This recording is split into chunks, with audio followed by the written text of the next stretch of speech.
بچه‌ها 5 تا پرنده روی درخت داریم. یکیشونو با تیر شکار میکنیم. چند تا پرنده روی درخت میمونه؟ آقا اجازه هیچی. نه 4 تا میمونه. انیشتن. یه پشکم بزنی پرنده فرار میکنه، زدی یکیشونو کشتی بگن میمونن رو درخت.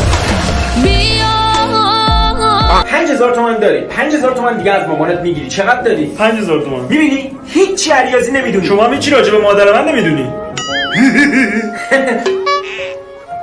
خب بچه‌ها میریم سر درس علوم. اگه گفتید چرا ما چند تا گروه خونی مختلف داریم؟ آقا برای اینکه بچه‌ها از تمای مختلف لذت ببرن.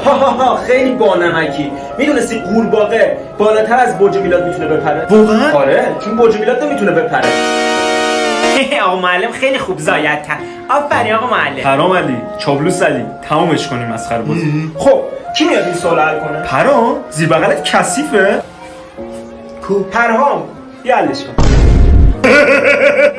آقا ما نمیایم. نمیای؟ آقا ما بلد نیستیم.